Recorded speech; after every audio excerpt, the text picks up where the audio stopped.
For a lot of people, the experience of addiction, especially for people whose main obstacle in life has been substance abuse and withdrawal and relapse and all of that, it seems like it belongs in its own special category. I've gone through this, and I used to see demons floating around dancing around in my bathroom when I was going through withdrawal. So it's not a laughing matter at all. And if you told me back then, this is a choice, I would say, I don't, that actually I probably would have snapped and said, fuck you, this is not, what the hell? Me too. Now, I would say, to the extent that it is a choice, it's a series of choices that are often directed by default through a neural circuitry that we haven't taken control of. A lot of people either die or spend their entire life fighting this imaginary monster. And the imaginary monster is nothing but your beliefs, like in your mind. Society reinforces them. That's what makes it so hard. It is as easy as a choice, but it is hard to actually undo all this. Thanks for tuning in to the Elevation Recovery Podcast, your hub for addiction recovery strategies, hosted by Chris Scott and Matt Finch. Hey everyone, welcome to the Elevation Recovery Podcast. I'm Chris Scott. I'm joined today with Coach Briana Theroux. And Briana has been on the podcast before. She does fit recovery coaching, and she also has her own online coaching business for nutrition and psychology of eating. So Briana, thanks for being on the show. Thank you for having me. Always happy to have you. So there are a couple things that I figured I selfishly wanted to ask you about, and we're both pretty busy, and I figured I could pick up the phone, or we could just have a podcast and share our phone call with the whole world, because you're a wealth of information on nutrition and also the psychology of not just nutrition, but addiction recovery. And you turned me on to a book called The Freedom Model recently that I'm a big fan of. And that might confuse some people because they reject terms such as addiction and even recovery.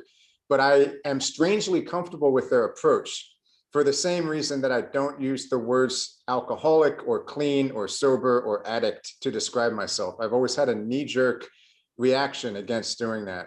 And I never could fully articulate why, except for, I think it was maybe after reading Tony Robbins' books, I realized the importance of forging an identity that was consistent with the actions that I wanted to take going forward.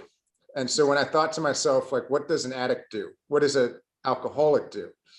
Or even what does a clean and sober person do? Seems like a lot of times they fall off the wagon because they're, obsessed with being clean and sober. And I didn't want to pigeonhole myself.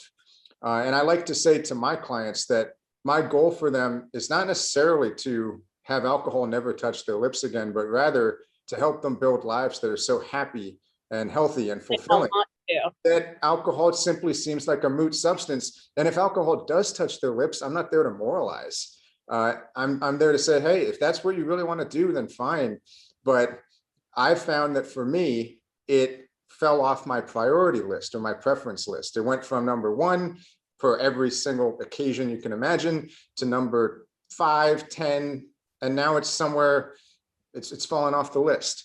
I mean, I've said if there were a nuclear apocalypse, I wouldn't drink, because it's not there. There are many other things I'd rather do before I die than toxify myself.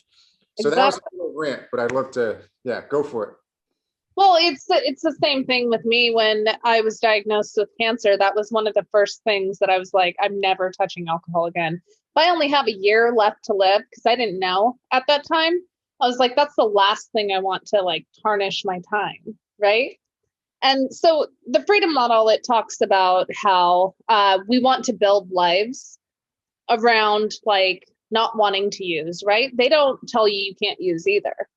And that's part of the allure of it, is because once you're told that you can't, or that you're destined to always be an addict, you're likely going to slip. You're like, screw it. I'll just drink then if I'm destined to relapse forever or fight this magical beast. Yeah, I have no animosity whatsoever towards AA as an organization.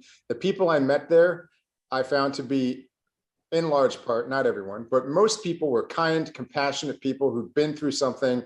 And the best part about it for me in early recovery was that I was surrounded by people who understood the depths of how far you could fall with substances. However, I stopped going ultimately for a very simple reason. And it was that I wanted to drink really badly after AA meetings, and I was ashamed to admit it. And I didn't want to keep doing that to myself. It seemed like a form of self-flagellation. So I wished everyone the best who did that route, but it didn't work for me. Well, I think it strengthens the neural connections too around alcohol, and thinking it has some magical pull on you, right? When you go to these meetings. And that's why a lot of people end up relapsing when they leave. Like when they go home, that's usually when a relapse occurs, is because they hear all these drunkalogs and it kind of glamorizes. I mean, some of them sound horrible and tragic, but sometimes it's like, well, I kind of miss that, right? I personally never dabbled in AA. I knew, just because I've known that I have a strong visceral reaction against religion and that higher power stuff. That's my own thing. And I need to deal with that on my own time. I couldn't deal with that in a program. Like I needed to focus on my issue with alcohol exclusively without that. Okay. For someone with a visceral reaction to religion, you don't seem spiritually bankrupt. Nope. That would be people's first, I guess, knee-jerk reaction to that. But I've met all sorts of people who particularly have an aversion to, say, organized religion, or they just get, for lack of a better term, the willies when there's a bunch of people chanting things or saying the same thing or repeating dogma or anything that appears like groupthink. I have a little bit of that myself. I don't have the same visceral reaction to all religion. I feel like there's maybe a place, but you know what? For me, it would be a personal type of thing. I'd rather have a connection with God or a higher power apart from alcohol recovery. In fact, having very little to do with it, than to participate in something for the purpose of staying, quote, clean or sober, if that makes sense. So I don't believe that anyone has like, I need to hand it over to anyone. I don't believe that, like, with the core of my being. So that's why it would never work for me, like, to mix the two, because I don't believe that I can hand it over and it'll be taken care of. Right. It's a mindset thing, and my brain doesn't work that way. I agree. I think there are strategies that I was missing in order to put myself back in the driver's seat back when I was a heavy drinker and going through withdrawal and relapsing again and again. I had to understand, like, what is the nature of this thing that I'm dealing with? Because it is a thing, and yet I don't think it's a permanent disease. But there was some weird cycle, vicious cycle that I was going through with alcohol. And once I understood the science behind what was going on, it did liberate me. So, and I don't want to make this whole podcast about picking apart AA, but the whole thing about self-knowledge, not being to anyone's benefit, and that's a paraphrase, I found that not to be true. Because once I had self-knowledge, or at least knowledge about what was going on in my own brain, I was like, oh, wow, I'm more powerful than I thought. And there are certain things that I can do. Yeah. And to bring it back to the freedom model, the premise there is that you don't need recovery groups like that. That they're a choice model. That's what the freedom model is. It's a choice model. And a lot of people have visceral reactions against that because it doesn't feel like you have a choice when you're in that. I've been there. Like, I know. It doesn't feel that way, but you do. And the reason why it doesn't feel that way is because we have all these beliefs that surround, like, the urge to use. Like, we have all these beliefs that we have a disease, we have a genetic condition, or we have an addictive personality, or whatever. And social cues too. We need it to feel, relaxed around people. We need it to have confidence. We need it to feel cool. Like, we have a ton of beliefs around why we are urged to do these things and drink or take drugs or whatever our thing is. Right. So when you approach someone, a client perhaps, who is having a lot of trouble with these beliefs, how do you help them change their preferences? Well, it comes down to what their thing is. I find with almost everyone that they use alcohol to manage emotions. Almost everyone does. So that's the first one that I do. And I go through what emotions, like if they had a breakup with their boyfriend, that's something that I've dealt with commonly for some reason. How is drinking helping that problem? First of all, they think that alcohol is numbing the emotion, but it's not. Like, it's still there when you're done. And so you have to dismantle the belief on how it's like erasing the emotion, because it's not. Usually it's an emotional amplifier, alcohol is. So if you go into it happy, you're usually joyous when you're drinking. When you go into it pissed, you're more pissed, right? Yeah, well, I've had some clients dealing with divorce with alcohol, and we get to a bizarre point where they come to the conclusion, because I said, do you really have a good time when you drink in order to deal with this divorce? And the answer is usually something like, no, I cry the whole time, but it seems more fun for some reason. I'm like, so you have fun crying with the alcohol? Are you sure about that? And I'm familiar with that. Like, the pity parties can be there's some endorphins. Cathartic. Yeah, maybe you give yourself permission to open up a little bit and not repress emotions, but you don't really need alcohol to do that. So no, and it usually amplifies the problem, because then you have the hangover and if you're going to use it chronically, you're going to have liver damage and reduced gray matter. Like, there's a lot of consequences to drinking. So not only do you have the emotional issue, but you have all that now too. And I would say some biochemical imbalances that may or may not resolve on their own, but you may as well be proactive and try to fix them quickly. And that's not something covered in the freedom model, but it is something that you definitely found, and you kind of put that together with it, right? Yep. I've always been a big proponent of like nutritional therapy or biochemical rebalancing with nutrients and supplements too. So that was just like kind of no brainer. I was already in that position when I read that book. Like, I already had that mindset. So that was just stacked upon. Now, I think we have to be paired. Okay. Yeah. Do you use this book for nutrition as well? Or do you find it to be mostly, okay, so the psychology of eating, also the freedom model applies to for you? Yeah. So there's a book called Brain Over Binge. And I forget the author's name, but she was scanning a bookstore one day, and she picked up Rational Recovery about alcohol and read the book and fixed her binge eating disorder. And so she wrote a whole book about that. And that's where I read that book probably 10 years ago. It's been out for a long time. And that's when I got the idea that things for addiction can be transposed onto eating behaviors, like, very easily, and fix eating behaviors just as easily as chemical dependence. It's all neural circuitry. Yep. It's the same pattern. Our brain just picks up these like automatic habits and automizes things. Right. Well, I think, for a lot of people, the experience of addiction, especially for people whose main obstacle in life has been substance abuse and withdrawal and relapse and all of that, it seems like it belongs in its own special category. And I've gone through this. And I used to see demons dancing around in my bathroom when I was going through withdrawal. So it's not a laughing matter at all. And if you told me back then, this is a choice, I would say, I don't, that actually I probably would have snapped and said, fuck you. This is not, what the hell? Me too.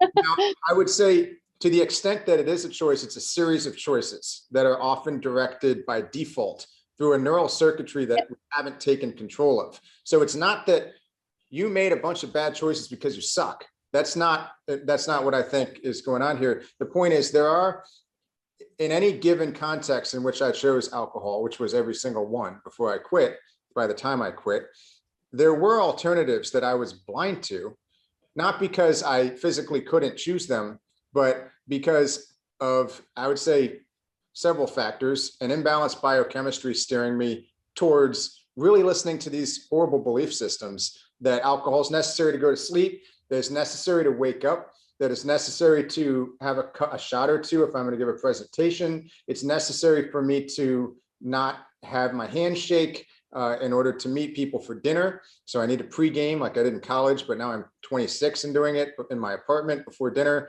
It's necessary for me to, whatever, all sorts of things, anything you can possibly imagine. Those belief systems need to be obliterated. And if you don't obliterate those belief systems, whether or not you agree with the freedom model or whether or not you go to AA, but it seems to me true that anyone out there who's struggling, if you don't bring to the surface of your consciousness those belief systems that compel you seemingly to drink in any given situation, you're going to live in a state of deprivation for potentially a very long time. Yeah, forever. I mean, a lot of people either die or spend their entire lives fighting this imaginary monster. And the imaginary monster is nothing but your beliefs, like in your mind. Society reinforces them. That's what makes it so hard. It is as easy as a choice, but it is hard to actually undo all this. You undo like one belief at a time. You don't undo them all. It's not like you're like, oh my gosh, I can see everything clearly now. That's not how it works. You undo one belief at a time, and sometimes you slip in between. Like most of my clients don't have the epiphany, like you quit and never drink again. A lot of times that does not happen. People slip, and it does more damage if they beat themselves up and tell themselves they're a failure when they slip like that. Because you have to understand that these are automatic reactions in your brain, and you're undoing each belief like as the weeks roll on when you're sober. It's not going to happen immediately. So if you slip, you're not a dumbass. Like you just are working on autopilot on a different belief. Like, let's figure out what that is and undo that one. Right. And the way I would have framed that is, all right, there are missing links here. And missing links could be, in many cases, are belief systems that are as of yet unchallenged. And in early recovery, I found the beauty of biochemical repair is that when you fix nutrient deficiencies and neurotransmitter and hormonal deficiencies, you're undoing some of the damage that alcohol has done that can be chronic, that people can actually live with for a long time, that can make them feel like crap. And then that dovetails with unhealthy belief systems. But you're also providing a baseline from which to compare life with alcohol. And then this baseline of life without alcohol suddenly becomes much higher. So there's nothing I love more than someone in my course or a coaching client, saying after a few days or a week, like, wow, like I feel like I'm starting to live life in full color again.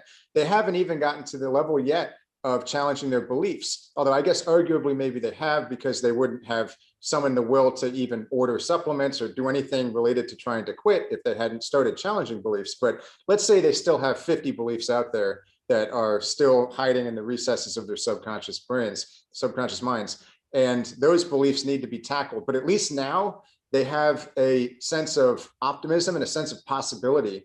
Like if this is what default life can feel like, and I'm only a few days or a week in with these supplements, with maybe some diet changes, hydration, sleep maybe returning, then holy shit, my life without alcohol can be awesome. And then they go ahead and tackle those beliefs. Exactly. I think that that's necessary too, because to make those connections, alcohol reduces your gray matter exponentially from drinking, even just moderately. We call things moderate that are not moderate. And it takes up to a year to rebuild that. I mean, it does come back. And that's what I tell my clients. I'm like, it does come back. So don't worry, like the foggy brain, it will go away. Just keep taking the supplements. Like it does come back, but it can take up to a year, especially if you're a chronic drinker. So I'm 7 years out. You mean I can't blame the alcohol for No. anymore? No, it's very rare, like to do permanent brain damage. Those are usually lifelong alcoholics, and they're drinking all day, like a couple fifths a day, right? For 30, 40 years. And that's wet brain, which is vitamin B1 Yep. deficiency. Yeah. And that's arguably like, you might not even get that if you don't have a vitamin deficiency. Like Right. We don't know. Mm-hmm.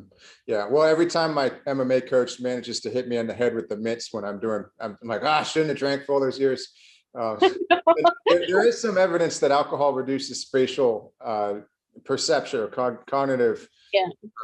Yeah. And hopefully that does come back. I don't actually think that I've damaged myself that much, but it was a fun excuse. But that does lead to an interesting thing, because when I was in detox, they sat us in a room and put on a projector, and they had these images. And I think anyone who's gone to rehab or read books about addiction has seen these. And they have the normal brain and then the alcoholic brain. The alcoholic brain looks like it has holes in it. These are brain scans. It looks like it's riddled with, God knows, it looks like there's a demon inside of the brain. And that's allegedly the disease. What they don't show is what a brain might look like a year or 7 years after that. And you find that if someone, I would imagine if you looked at my brain when I was like 15, it would be fine. 25, there's a little demon in it and it's holy or whatever. And now, approaching a decade later, or well into my 30s now, I would think it would look somewhat normal again. And Coach Tana went to the Dr. Amen's clinic, and I don't even know how much she told them about what she had done with quitting drinking. I think she had told them that she had at one point abused alcohol. Actually, I don't like that term. I should say alcohol abused her. Either way, she had an alcohol issue. But when they did the brain scan, they said, wow, like you must have done some optimization because your brain is starting to look pretty good. And she said, yes, in fact, I've been taking supplements, I've been exercising, I've been sleeping well, I'm a health nut. Yeah, I've had brain scans because I was diagnosed with MS at 21. And so I had one in Manhattan after I was diagnosed with cancer, and I was surprised at how good my brain looked, like it was perfect. And that was after my whole episode through my divorce where I drank too much. I was actually surprised. But I think the brain can heal itself, and I had long enough at that point that I think that it was, and I know what I'm doing with nutrient repair, so I was on top of that. Yeah. Well, I feel like we could probably talk about the Freedom Model stuff forever. And if something does pop up, another question or observation, I'll let you know. But I wanted to switch to nutrition.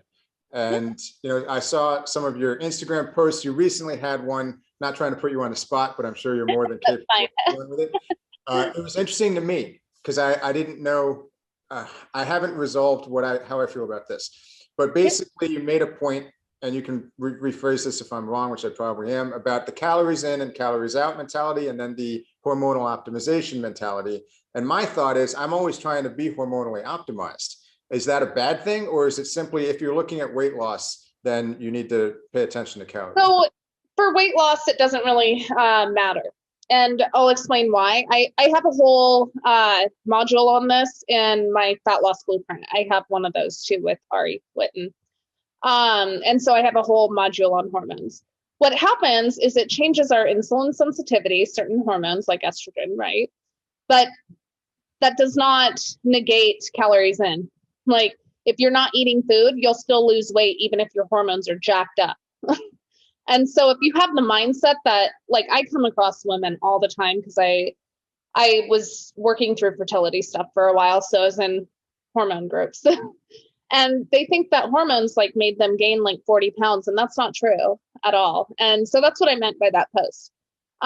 It does not cause you to gain weight, but it will change your vitality and make you want to exercise more, whatnot, right? But it does not change your fat mass, really. It'll change fat distribution.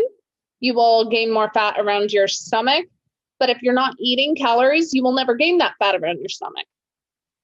This is interesting because could it be what's going on is that with certain hormone levels, you change your, say, satiety hormones, and you end up eating a little more and you don't notice it, or you end up eating less. If you, let's say I were to go inject myself with steroids or whatever. I've never taken steroids, but I know people who have, and I know that they eat like a horse sometimes, but they also, it's like an on switch is flipped in their brain, and they need to go for a run after they just lifted for like 2 hours. So it's like, all right, that's what's going on. This almost brings us back to the freedom model and the choice thing. Are we made to do things by chemicals, or do we have a series of choices and simply a pain-pleasure principle going on? Yeah. So for reference, this is a really good example. I've been injecting myself with fertility hormones that are in the literature. They show rapid weight gain, blah, blah, blah. I know what I'm doing with my diet. Like, I'm very neurotic about my food. I didn't gain a pound. Nothing. No fat distribution changes. Why? Because I didn't gain any fat. If I was to gain weight and I wasn't watching my calories, then I would probably look different.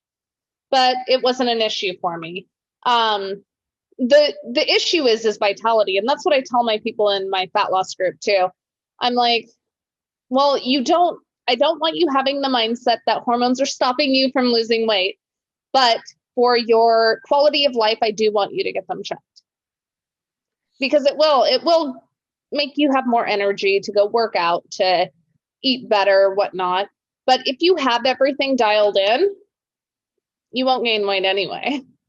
So vitality meaning energy levels, like ATP, autophagy, maybe things like that should be going on that sometimes stop with like aging processes. Yeah. Okay. Yeah, with like menopause, because I deal with a lot of women postmenopausal or peri. Something I've noticed also is that a lot of women, especially in their, say, 40s or 50s, who have used alcohol for a long time, seem to have issues with hormones that maybe they didn't know about. And the alcohol was distracting them for so long, and they had this biochemical disorder with the alcohol. And so then they quit and they're like, oh, life without alcohol sucks. But in reality, you know why? This is a really easy hormone fix. What's that? Progesterone. Progesterone increases GABA, and alcohol increases GABA. So most women are even low in their childbearing years. But it really drops off during menopause, and alcohol increases GABA. So the people that I've been working with to get off alcohol, the women, like I have them look into progesterone and get tested right away, because that right there will help with the glutamate rebound. Right. Okay. So what about like thyroid hormones? Do you find that that's actually something that's, often a big deal for people? Yeah. Everyone, as we age, thyroid downregulates. That's just how it is. Just like our immune system downregulating as we age. It's just something that happens. I've been hypothyroid since I was 22 and had bottomed out thyroid hormones. I was averse to medication for years, still stayed lean. That is also calories in, calories out. The metabolic rate downregulates about 200 calories. That's a protein bar when you're hypothyroid. So that's something to keep in mind. So if you're hypothyroid and you don't want to be medicated, you eat 200 calories less, about. Depends on your body mass. Interesting. Huh. Yeah.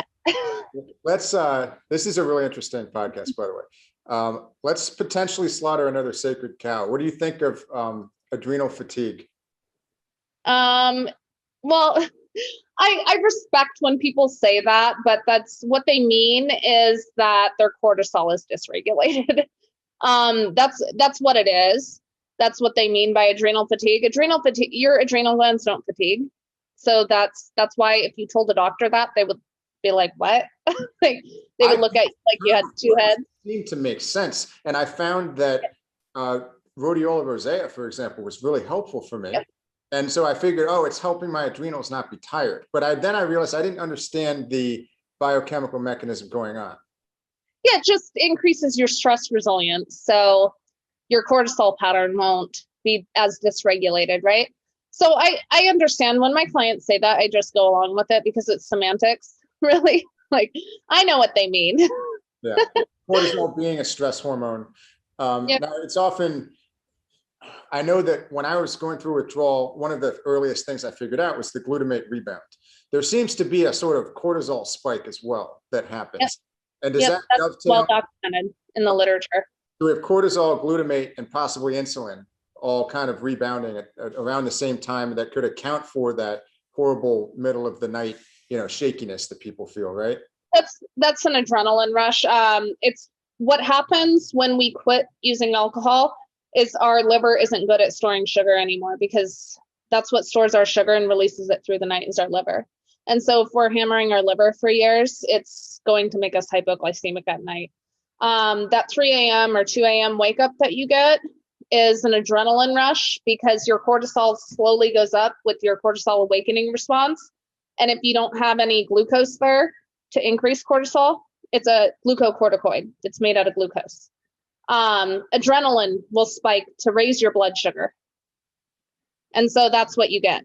Once you repair your liver, it should get better. I still deal with it when I'm dieting. And most of my clients that don't drink, like weight loss clients, they still deal with it. I have some tricks that I do with that. First of all, you have to get your thyroid checked because that also helps with glucose storage. But otherwise, if you're a small woman dieting on, say, 1,400 calories, oat bran pancakes, I have this like recipe that I do. that usually keeps their blood sugar steady through the night. Interesting. So one of the things I've noticed is you don't seem to do like keto or paleo. And I know that, going in and out of ketosis can be stressful on a lot of people's bodies. I feel like that doesn't get a lot of discussion. So what are your thoughts on paleo or keto? But I guess paleo is a different thing because it's just more or less not processed foods. Yeah, I'm not a fan of ketogenic diets just because it hammers your thyroid function. You cannot make T3 without glucose. And the people in the keto groups, they'll tell me, I have a lot of friends that have like keto companies, so I try to be cautious around that. But they'll be like, well, we don't know that T3 is necessary, but we do. And so I'm like, whatever. It downregulates your immune system. You have lower white blood cells if you look at a lab. I can tell if someone's on a keto diet by their labs. It looks like they're severely stressed out and have a like virus or something, but they don't. It increases cortisol, which if you're a woman that has like PCOS and has higher cortisol anyways because of your hormonal environment, keto is a horrible diet for that. And that's a diet that's purported to help that, right? There's so many things that it's not great for. I think it's great for epileptic like people. Yeah, and possibly for the same reason that it could be great for people in withdrawal. Now, then that would be almost like a medical diet rather than a long-term thing. Yeah. But it's still been a stable. And I still don't think it would be as helpful for women as it would be for men. Okay. Because we're more sensitive to cortisol. Women are, just because of reproduction. That's how our brains are wired. Got it. Yeah. Now I had a pretty good 1 week carnivore diet experiment. And I like to say, to borrow a term from Mark Sisson, I don't know if this is a scientific term or not, but it took me like years to have the possibility of being fat adapted. And by that, I mean, several years ago, if I didn't eat carbs for a day, I could eat a pound of bacon and God knows what else. I would get really angry and hangry, and I wanted to murder people. So I had to stop doing it. And so I finally got to the point of like, all right, no carbs at breakfast. I got to a point where it became odd for me to have any carbs at breakfast. I've since actually reintroduced spelt sourdough from the freezer section of Whole Foods. Yeah. And I have a healthy egg sandwich. But for a while I was doing no carbs at breakfast and I felt pretty good. I felt steadier energy. And that's what I do. Yeah. Now I'm just kind of experimenting. I've gone back in the other direction to see if there's any weird effects that I notice. I don't notice any weird effects from the sourdough, but it was probably about a month and a half ago. I did 1 week only meat, and I was eating organ meats, and I was taking some electrolytes as well. I took it's like Keto 1000 or Keto 10,000. I can't remember, a pretty high quality electrolyte supplement. And I felt good. I slept deeper. My energy was super steady. I wanted to do work in the afternoon after MMA, which almost never happens otherwise. So there were some benefits, but of course, I take that to mean that everything was, going up. Things don't tend to be trade-off. I can tell you why that happens. It's just higher catecholamines. So I use that to my advantage too. When I'm pregnant right now, so I'm not doing any of this, but I will not eat carbs in the morning because I want a lot of energy. That's just what I do. And plus your insulin response in the morning, because your cortisol's higher, is weaker. Like it's just not as good. And so that's why you get really tired after carbs. You might not, because you might not be eating a big like bolus of them, but a lot of people get tired after them because these are pretty big. Oh, well, you're fine then. I can't do it. I've never been able to eat a lot of carbs in the morning, and then I phase into it and I eat most of my carbs at night. That's what I've always done because I feel the best and my labs look the best that way.